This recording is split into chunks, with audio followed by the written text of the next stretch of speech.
part of his qualification for the Grandmaster title, but it's a difficult tournament. And Lawrence, I think this is his first tournament in 2 years, over 2 years at least. So, yeah. But I wish him the best. But he did have the best victory of his life recently. He beat his rival online, Greg Shahade. Which I think made him very happy. So they have some rivalry going on there. So anyway, yeah. No. International master Lawrence Trent fighting to become a grandmaster, and these two super grandmasters have started game 2. What opening are we seeing? It's early days, but it's the Nimzo Indian defense, and this one could maybe transpose to some variations of the Queen's Gambit declined if Magnus now chooses to push the black D pawn forward 2 squares. But either way, this is a very decent opening choice, very rich, lots of choices for I think David, this opening, the Nimzo has been scoring the best for black so far throughout the tour. So it's a good choice. Yeah, which is massive. You know, if you're scoring over 50%, you know, facing the serve, we say really with the black pieces, because white has the serve, then it shows it's a very good opening. 14 games played before this, and over 60% score for black. It's such a good opening that these days most players with the white pieces, they try and avoid it. Even if they start with 1d4, they try to maybe reserve the development of the white knight now on this left half of the board, of the white knight on the c3 square. Normally you keep that as home these days for a few moves longer, just to avoid the Nimzo. It's got such a good reputation these days. And meanwhile, up until this last move, I actually had this position recently myself in my match against Niels Grandelius.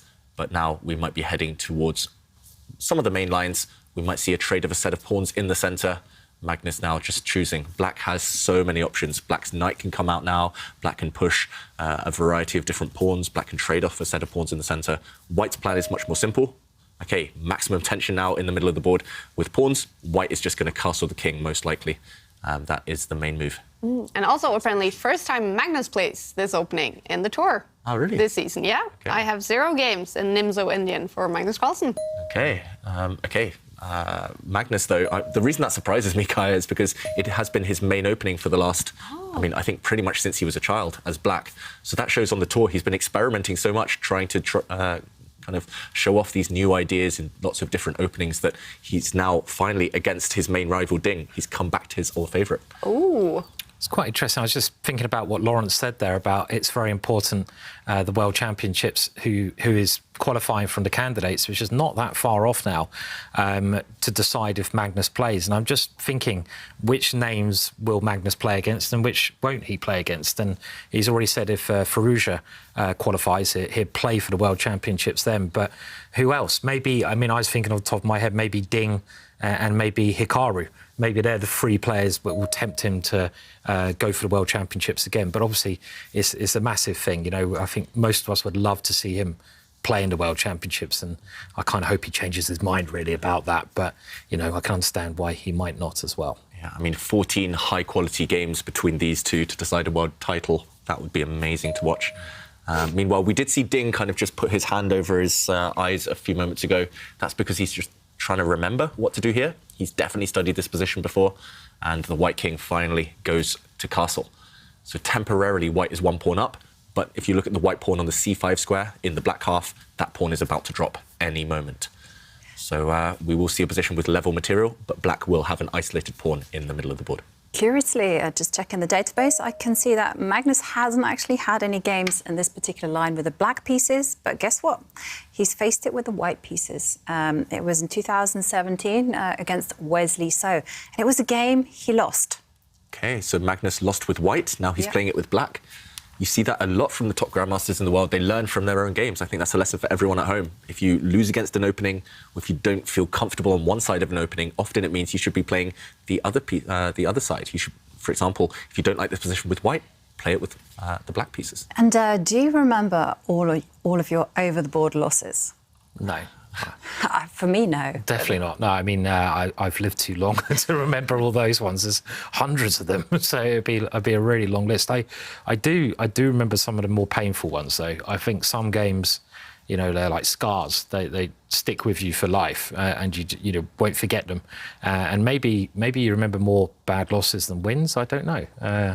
Not sure. What about you guys, David? I mean, I think that's the thing. Every top player has countless defeats behind them, right? It's just about learning from every defeat. I remember, I think maybe not necessarily the games like from start to finish, but I remember a lot of the defeats. I bear grudges as well. If I've lost to someone, I want my revenge, even if it's 10, 15 years later. Ivanka, how about yourself? No, not really. I used to, but then as I got older and older, then I stopped remembering my losses. And sometimes I even forget my victories as well. And sometimes I even forget my important novelties. Like You're forgetting a lot of things there, Ivanka. I know. I mean, one of the worst novelties I've ever... I mean, it was actually from my Caro-Kann book, and I was actually commentating with you, Simon. And we were looking at Jan Christoph's game, Jan Christoph Dudas, that is. And we look at his game, and I'm looking at this Caro-Kann position, and I'm thinking, it looks very familiar. But it looks very... You were like, it was very dangerous. And I was like, yeah, it looks very dangerous for black. But it looks very familiar. And then I was like, yeah, very dangerous, very dangerous. And then I went back, and it was bothering me so much. I went back to my room after the game had finished, and I went and checked my notes, and I was like, oh my goodness me, it's my novelty. This is like the whole basis of my book. How could I not recognise this? And so annoying. I think as you get older, this happens much more regularly because I've done this so many times. You know, created some courses where I spent loads of time finding some great ideas. Then I'm playing and I'm like, hang on a minute, I know this position, but I can't remember. Where's my mind gone? You know, and it's like, oh dear. So having a good memory is such an important thing, really, and that's something for the youngsters more than the oldies like me now. Yeah, I think the thing is though, I mean, we don't invest too much time in improving our memory. We complain, you know, like for instance, myself, you know, I complain a lot about my memory. But am I putting in the hard work to actually do something about it? No. Are you? No, I'm probably doing the opposite generally. So destroying those brain cells rather than building them. I mean, playing chess, it is good for the mind. There's no doubt about that. I mean, I know there's been various chats about this, but I find in general it's just very, you know, calculating, doing puzzles. It can only help the mind develop. So it's a really, you know, good thing to have, chess, if you want to improve your mind in a competitive way. But yeah, I mean, David, you do lots of memory exercises, you know, like, you know, get the pawns out and like, oh, yes, you know, just sort of, I don't know. I don't know what I was doing there, dumbbells with the pawns. build up those arms, yeah, while you're going through your opening variations. No, I should do more, to be honest. I've got that image in my mind, though. Little sweatband, a couple of pawns, you know, just like, come on, E4, C5. Yeah, that's the next big thing, right? A chess gym. Just people go there to work out. Yeah. Could be an Oslo, yeah. I mean, I play through my opening notes semi-regularly, my annotations of my previous games, but yeah, not everything sinks in anymore, at least compared to the past. Do you think Magnus's memory is something he's born with, first and foremost? It seems to be, doesn't it? I mean, he seems to have some, I mean, genius is an overused word, but he seems to have some superpower with his memory, and he always has done. It's been proven time and time again. We've all got stories of him recalling things which no one else should be able to recall, and he can. So yes, he's got a superpower there, I think. Something special. I mean, definitely. Just last week, we were celebrating the 17th of May here in Norway, and then a song came on, and he said, David, do you know when I heard this first? And apparently it was in my car in Wales in 2014. What? How did he remember that? Incredible. And what was the song? It was called Kaylee by the Marillions, I think. OK, well, that's a pretty good memory as well. There you go. That's only because he told me last week. But it's interesting, this story, because, you know, other world champions had similar things. There was Mikhail Tal, and a friend of mine, Joseph Gallagher, Grandmaster from England, was recalling the story where he played him in a simultaneous when he was like 12. He saw him 20 years later, and there's 30 people playing, 30 plus people. He saw him in a lift like 20 years later, and he's like, I have to sort of say something. And he says, oh, hello, Mikhail.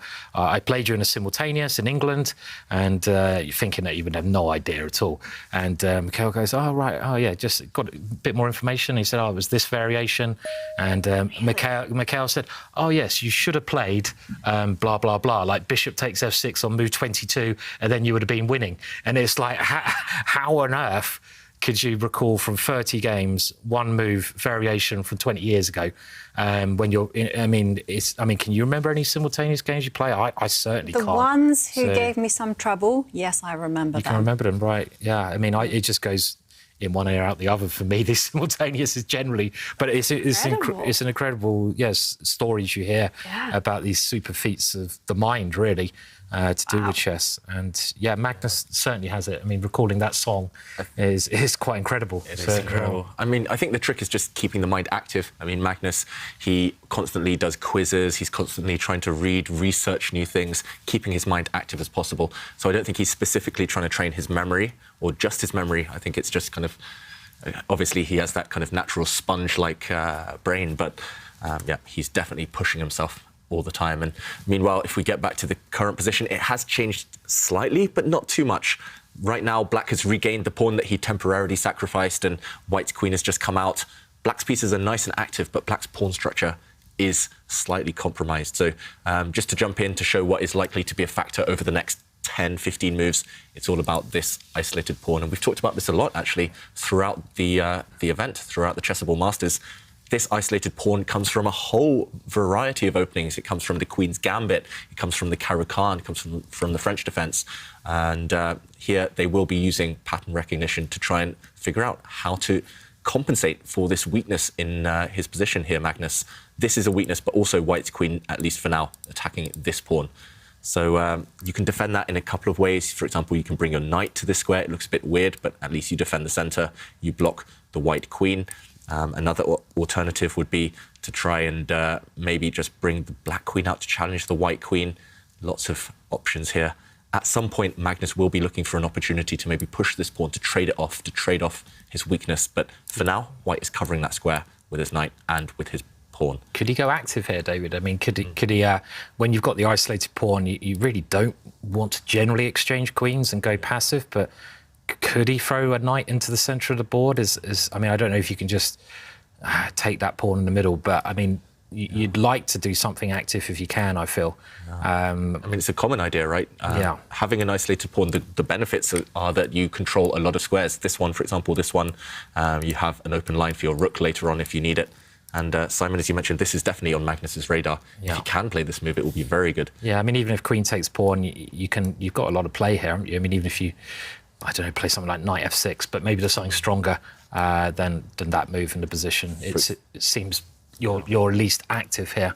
We could see a scenario like this, as you're right, Simon, that Black actually gives up his isolated pawn in the centre just to create active pieces. The rook now, fantastic. The knight now, fantastic. And yeah, definitely some compensation here.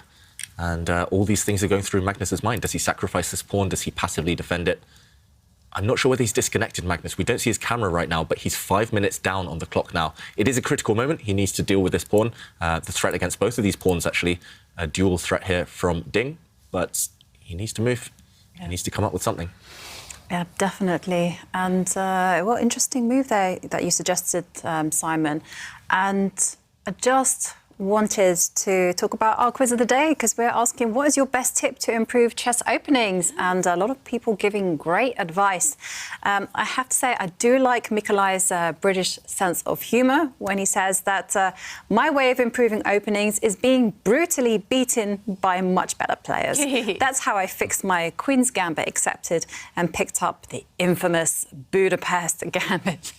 Sometimes you've got to know when to quit and choose something else. But, you know, I liked it. And Ryan Baker gives the advice that they recommend finding an opening that sets up a position that suits you as a player. We had that advice as well from yesterday's guest. Yeah, that's true. And, of course, Chessable. I mean, absolutely. Chessable is a fantastic resource to use. I use it quite often, and I find it does help with my memory. I can actually I just remember things. Just because repetition. Yeah, because of the practice. And I try to kind of make sure that I'm like 80% error. Sorry, not 80% errors. That was not the word I wanted. I wanted 80% success rate when I practice, because it means that my mind is still learning. So that would be also my tip. Great advice from everyone. And if you two want to enter our quiz of the day, then you can tweet us using the hashtag ChessChamps, and there's an amazing prize up for grabs. It's a Semi-Slav Lifetime Repertoire by Sam Shanklin, and This Air Things wave device. Yeah. Big prize today. It is. You get 2 for answering only 1 question. So do tweet us, #ChessChamps. And Sam Shanklin scores, it has a value of $210. So it is a great prize in addition to the Air Things device. And we did see Magnus's air quality stats a little earlier. Remember, he is playing from Denmark this time, and it was looking good for him. Looks like Denmark is good for Magnus Carlsen. Suddenly, temperature is okay. Looks like it's good. It looks like it's good. I don't think the internet connection in Denmark, however, is very good because we've lost Magnus's webcam. Again? And also, look at the clock times. He spent more than half his time on this one move. Oh, wait, is he offline? That makes me think he might be disconnected because, yes, it's a critical position. Yes, it's kind of a middle game position where you have to start planning, calculating, but it's not like Magnus to spend this much time on one move this early in the game. Magnus normally trusts his instinct or he finds a move that's good enough. To spend 6 minutes in this position, something must be up. He's moved, so... and he didn't get any time back, it looks? Didn't get any time back, so wow, he really did invest 6 minutes in this one move. And he just steps back with the black bishop. Interesting idea here. He's actually offering a sacrifice in 2 different ways. And the question is, can Ding win a pawn here? Can Ding just get greedy? Is greed good in this position? And Magnus, he probably then spent the last 6 minutes working out whether white, for example, can take this pawn with his queen. If this happens, that at the very least, black's rook can activate. Black's rook can kick the queen away. And when the white queen continues munching on pawns, the black rook can jump into the position. And maybe this active rook is good enough. It's decent compensation for the sacrificed pawn. White's queen, meanwhile, offside in Siberia somewhere, not doing too much. So this is one option for white. It's still complicated, but if we backtrack after Magnus's move, retreating the bishop, other than taking this white pawn, other than white taking this pawn, sorry, he can grab in the center. And this is the most critical because this is a key pawn. If black can't get compensation, he's just a pawn down for nothing. I think the idea might be, I'm trying to figure it out here, Simon, but to trade and then move the black knight? Yeah, or knight c5 maybe immediately could also be an option, I feel, here. I was also wondering whether the black knight could actually jump in immediately to e4 square. So this is one idea. This is another idea, eyeing up this bishop. Getting very complicated, isn't it, already? Getting very complicated. All of the knights jumping into the centre of the board. I think this is a great decision in general because I felt that if he hadn't played something like this, David, that his position might just be worse. You know, he has to sort of defend passively, and I think a good bit of advice for everyone out there, you know, if your position is going downhill, it's getting worse and worse, which it seemed like Magnus' position, okay, it might not be massive, but it was. You can try to do something a little bit drastic, as in you can try to, sacrifice a pawn just to complicate the position, gives you some chances rather than sit and defend passively. So in general, I like it, but that's without analysing it at all, of course. And I just want to show something a bit funny here, Simon. So, for example, the black knight is kind of indirectly attacking this bishop. Say white defends it, and black's knight jumps into the centre of the board. We could see a situation with... look at these. Please, let's have that. That would be... Can they just have a draw then? It seems like appropriate to... No, you can't do that. But you don't want to ruin that position either. Hang on a minute. Can they get the bishops around them as well? Anyway, just looking for patterns. But in the current position, if Ding, for example, does play this move, knight takes pawn, then you guys are right. Jovanka thinking, OK, maybe the black knight can jump in here. Simon mentioning the black knight can jump in here, attacking the white queen. And he has played this, so he has had to calculate all of these options. Also, in the current position, I was looking at ideas like this one, setting up a really sneaky threat. The white queen now undefended. If white is careless, for example, just improves a rook, then suddenly this undefended queen drops off the board. LPDO, loose pieces drop off, and bishop takes pawn is a check.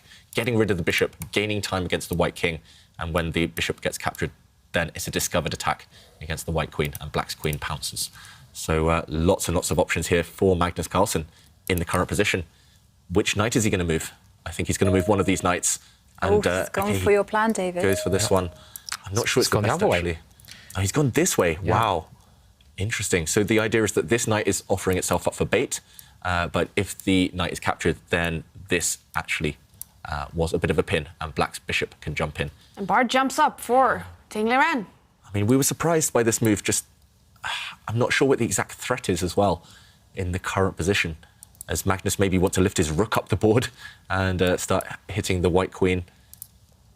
I don't really see the threat. And if there's no threat, then maybe one of the white rooks can come to the center of the board, or the white bishop, for example, can step forward, hitting this black knight. I say there's no threat because if there's a trade, the important thing is that now the white bishop actually covers the white queen, so that the tactic I showed a moment ago of black's bishop taking this pawn doesn't really work. For example, here, now black's queen can take the white queen, but it's just recaptured by the white bishop, and white actually wins a piece. So what's the idea? I don't really understand. It feels like Magnus has spent a lot of time. Maybe you can try that rook lift after your move, David. So bishop c3. Magnus has to play something aggressive. And then now, I guess, well, let's see what happens if you grab another pawn. Is there something on h2 here? Oh, this is why he might have invested a lot of time. So the idea is to drive the white queen as far away as possible from her king, and then after a trade, maybe possibly here, jumping in, sacrificing everything to break through to the white king, and this will end in checkmate. That's really nice, actually. I think this is what Magnus has in his mind. The white king now is caught. No way to stop the black queen coming down. And, yeah, checkmate. So, OK, it is scary, actually, this rook move. Maybe this is Magnus's hidden idea. So would you say a win for either player is the most likely result right now? Yeah, yes. Yeah, definitely. Nice. I mean, white's material up, but Magnus is attacking. So, you know, either white wins with the extra material or Magnus' attack comes through. So very exciting moment on the board at the moment, definitely. And Liren, he is definitely up on the clock, but thinking for 2 minutes now. Game 2 has also started between Pragnananda and Anish Giri. Apparently, it's a much more exciting game than the first one. Ooh. We will go to that one when Magnus and Ding finishes their game 2. Yeah, and for Ding, it's all about survival right now. I think if he can navigate the next 5 to 10 moves successfully, if he can just survive, cling on to his extra pawn, he's going to win this game. I just don't see Magnus fighting back, but it is about those tactics, those attacks, those tricks, those sacrifices, breaking through to the white king, and that's why we see Ding with his head in his hands. It's just, I mean, super complicated right now. It's a very good time to have a think. Yeah. And this is, again, what strong players do very regularly. They get to a position which is critical. This position could be the turning point of the whole game. We just saw that if white plays it badly, he can get checkmated. But if he finds the right way through the calculations, he could be a pawn up. And again, I think it's a great learning tip. You can play generally in chess, even in a very long time limit, a lot of moves very quickly. Well, most of us can, David.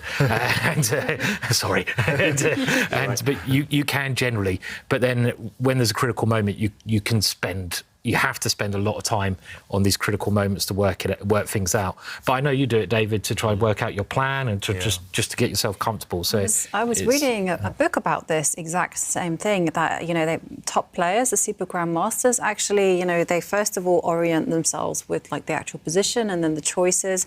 And then once they've kind of decided, they really go deep into it and they calculate, which is something that lower-rated players tend to actually intuitively try to feel their way around the moves. Right, just calculation. Yeah. I mean, for the top players, they always joke, and I think it's actually true, that their minds are actually a bit of a muddle at first.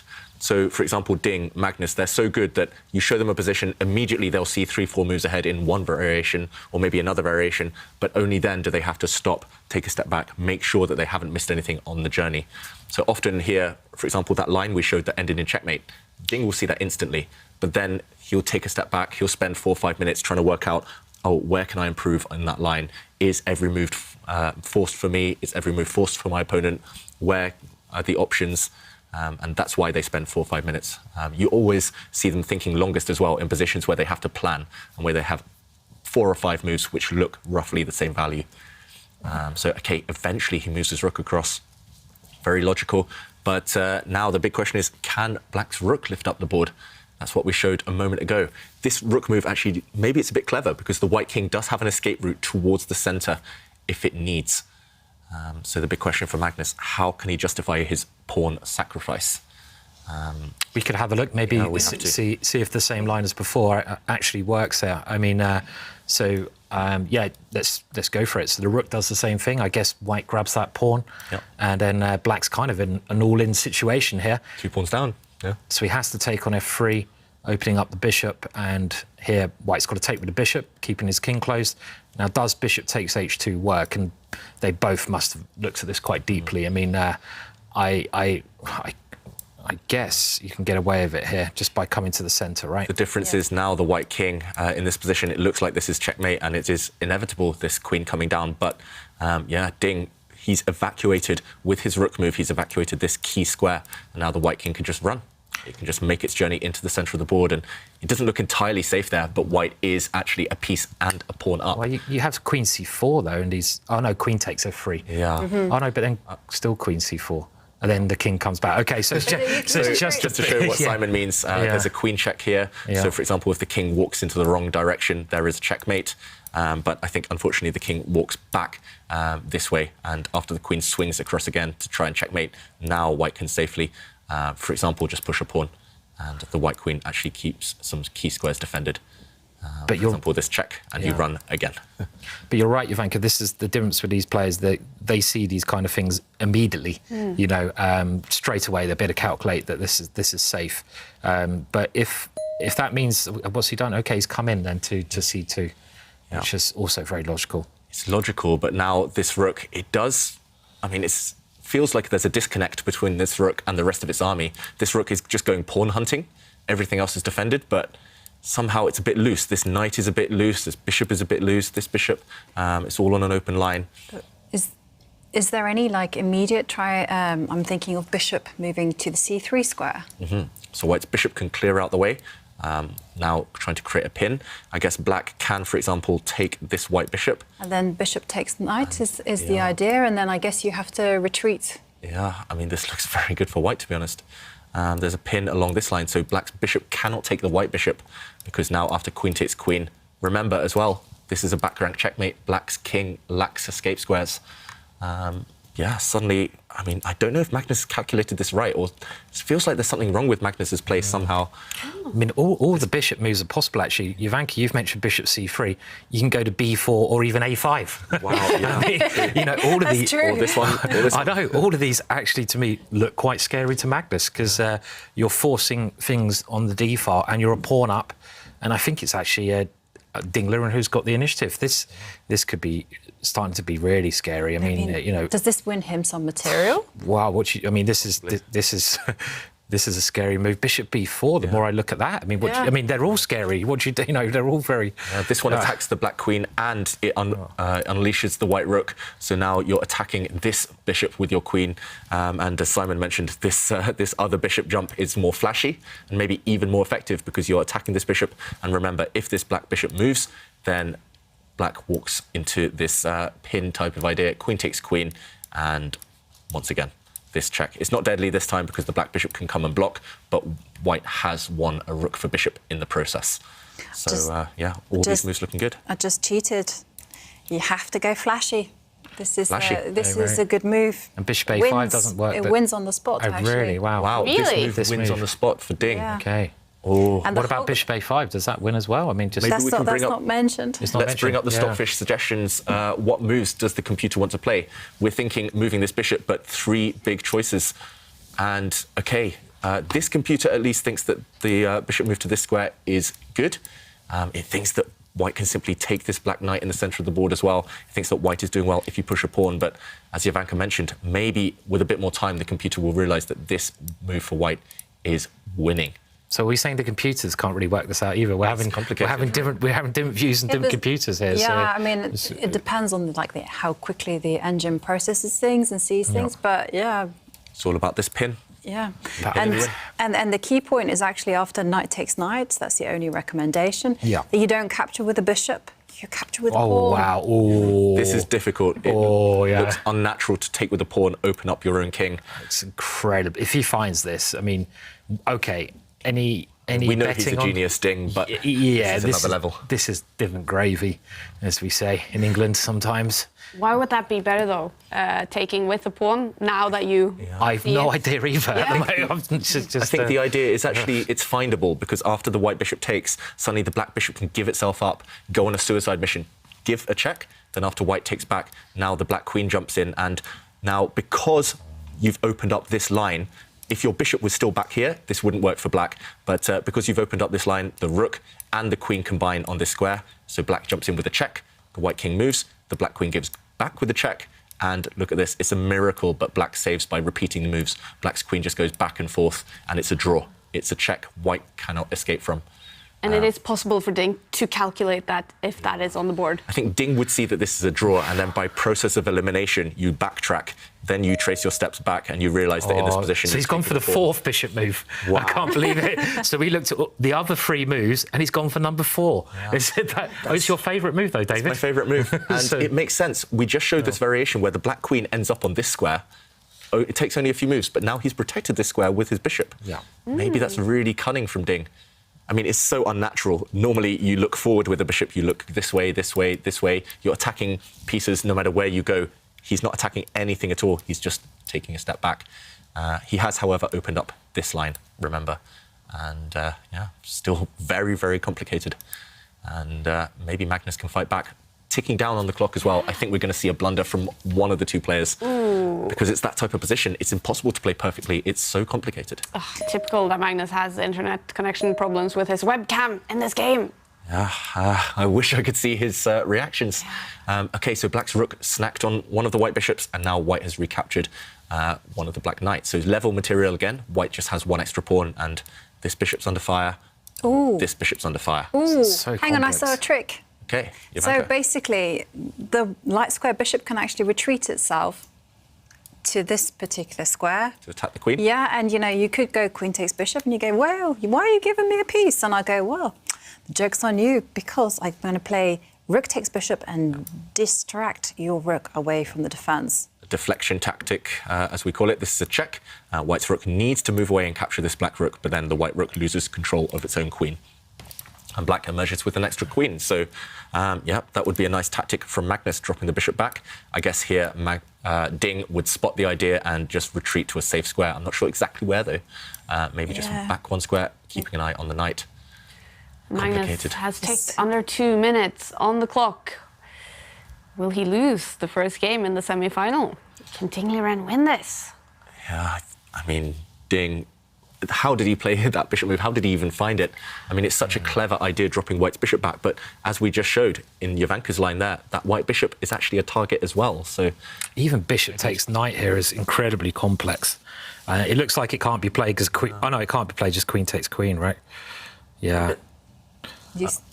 I'm just, yeah, basically, yeah. I don't know. I'm trying to... Oh, no, because then rook takes e1. Yeah, it's a bishop... Sorry, again, so bishop takes knight... Bishop takes knight on the board, OK. Is also... possible. Because you've got some...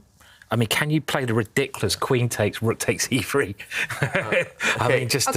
Let's show this. We keep cutting off short variations, so we have to show this. It's on the board, but here black would be able to win the game, actually, by giving a check and then picking off the black queen. 2 bishops will beat 1 rook. So if we backtrack, this was played. So instead of queen takes queen, which looks winning but doesn't actually work, he took this bishop, and now Magnus, as you mentioned there, Simon, took this pawn. So he's unleashing an attack against this rook and against this queen, and after queen takes rook. It's level material now, but Ding is going to be in charge after this bishop joins the action. This white bishop is going to start threatening the black king. Still calm down a little bit now. No, I'm not so sure, Simon. It's a little bit less tactical. We can just take a breather for a second, you know. It's like, but it does look like white's in control here, right? I mean, just with the bishop is so strong. Yeah. And the queenside pawn is on as well over. So. And as David is highlighting, you know, just have a look at the dark square bishop and its targets as well. And I always say, you know, whoever has the initiative, whoever has the attack going on opposite colour bishops, middle games, has the advantage. It's very, very difficult for black to even think about defending on the dark square colour complex. I agree. It does look nice for white still. White must have an advantage, but is it going to be enough here? Yeah, so opposite colour bishops. If the queens and rooks get traded, it's just going to be a draw, but temporarily white has the attack on this square in front of the black king, but also this pawn, as Simon mentioned. And actually, Ding gets greedy. He doesn't even go for the black king in the current position. He just went and grabbed this pawn. Maybe greed is good, but now Magnus is able to centralise, and black's a pawn down. Again, it won't matter if the queens and rooks come off. Opposite colour bishops will just be a draw. Black will blockade on the light squares, but can black survive to that point? Still, white's bishop is much better than black's bishop. It's definitely Ding who has the winning chances. Magnus cannot really win this game unless there's a big, big blunder. And look at Ding's last move. After the black rook moved across, he just pushes a pawn, creating some space for his king. You need to have some luft, some air, just to avoid any checkmates, and black does the same, breathing space. So now the game will slow down. It was a bit crazy, but at least in terms of the position, it will slow down. The clocks are ticking. And do you think Ding is fighting to win this game now? He wants to spend some time now to find a winning plan. Yes. I think this is going to be as good an opportunity as Ding will get in any game against Magnus. It still won't be easy because opposite colour bishops and trading queens. I'm not sure I like that one. But he's allowed a check as well. He's obviously not scared of the rook coming in the same tactic, which you pointed out, Jovanka, a couple of times here. I don't like that move at all. And the reason I don't like it is actually because of the check that you highlighted. Yeah. And then I think the rook can park itself on the f1 square. I mean, then maybe there might be even a trade. Okay, so just to show this, black can... Okay, we do see a trade. We see. And black gives a check if he wants, and the white king moving. Jovanka, you think the black rook will just move across one square? Yeah, no, maybe not, actually. I've changed my mind. Just to show your point again, if the king moves, for example, now you can force a trade of rooks. And after rook takes rook, bishop takes, this is going to be a draw, most likely, because yes, white is one pawn up, but black can blockade all these pawns on the light squares. Opposite colour bishops, you cannot break through on the white squares. Instead, Magnus brings his bishop away. He just wants to reroute his bishop back to this square. It's going to be a long, hard, difficult defence here from Magnus. If Magnus was white, I would say this is going to be a win now with one extra pawn. But he's such a good defender, Magnus. Ding, meanwhile, trying to push his majority. It's 2 versus 1 on this side of the board. Still not easy. No, still not easy. I mean, Ding's been in charge of the match, hasn't he, so far? I mean, the first game, he did very well. Magnus missed his chances, and in this game, he's the only one with winning chances here if he can get a pass pawn on that side of the board. So, David, you're saying draw. I mean, again, it's the Magnus factor. If it was anyone other than Magnus as black, I would say white's going to win. Yeah. Or if Magnus was white, I would say white would win. But because it's Magnus, I'll say draw. OK, I'll go win. OK. I'll go win. Jovanka? I'm going to go draw because it's Magnus. Magnus always draws these things. OK. But the bar is creeping up again for Ding Liren with these last few moves. Yeah, it feels like he should have some way to keep the white pawns safe. If the white pawns can push forward to dark squares, where they can be defended by white's bishop, the pawns on the queen side, on the left side, then I think white has great winning chances. But at the moment, the white pawns are stuck on light squares, so they are targets for the black rook and the black bishop. So it's just about whether white can safely push his pawns somehow. Ding's trying to work that out under 1 minute now.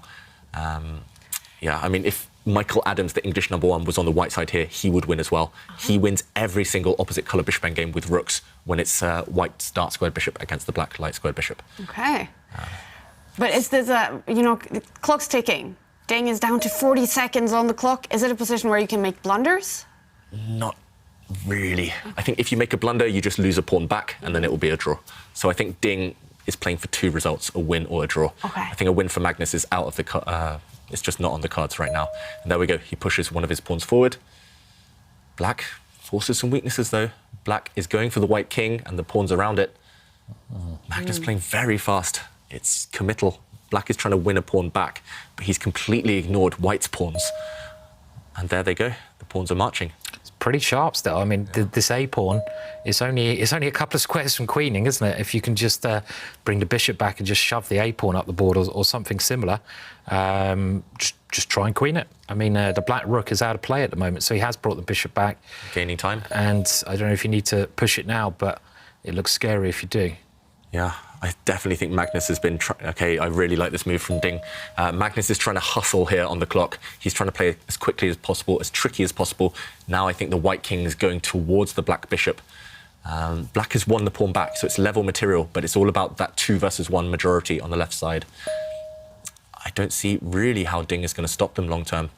That being said, the white king not entirely safe at the moment. Yeah, I'm not a big fan of how things have developed, actually, I agree. just now, because, I mean, suddenly Magnus has done his thing, where he puts his pieces on their best squares, and white's pawns on the left side are just paralysed. It looks like a good diagonal where black's got that bishop, because you can't push the A pawn, because the black bishop is tying down the queen side a little bit here. So I think I would change my idea to it being a draw now, if I'm allowed to. Can I? No, Is it a bit you're stuck late? with your prediction, Simon. Okay. And, I know this from a rule. You never bet against Magnus in an ending. It doesn't matter what side it's on, what colour he is, what position, you always go with Magnus every single time. Whenever I bet against him, I always lose. I mean, every single time. So it's just, you know. You might be a pawn down, 2 pawns down. Yeah. The computer might say +2, 3 for the opponent. He'll draw. Yeah. And likewise, if the computer says 0.0, he'll win. Yeah. That's just Magnus Carlsen in a nutshell. Okay, the white rook going active. The white rook protects the pawn next to it, trying to free up the white A pawn from to push. So Simon indicating that the black bishop was holding up those white pawns. It's still definitely Magnus on the defensive. It's the kind of 2 versus 1 majority now. Black has one on the king side, but the white king will hold up any black pawn advances. It's just about the other flank. If white can somehow win the black bishop for his pawns on the left side, then he has great winning chances. Okay, Magnus just waits. And is he going to offer a trade of rooks potentially here? What is Black's idea? Yes. If the rooks come off the board, remember, black will blockade on the light squares. White can't break through on that color complex. So then they will immediately sort of agree a draw somehow? It'll be very quick, quick path towards a draw. So can Ding keep the rooks on the board? That is the question. For example, white's rook can go up to the top of the board and give a check. But no, okay. trades off. Trades off, so draw. I thought that check would be happening, and maybe... I think he needed to, unfortunately, and He's the players go. It is a draw. It is a draw, game 2, but Liren with the white pieces. Wow, he was pushing for a win in this one.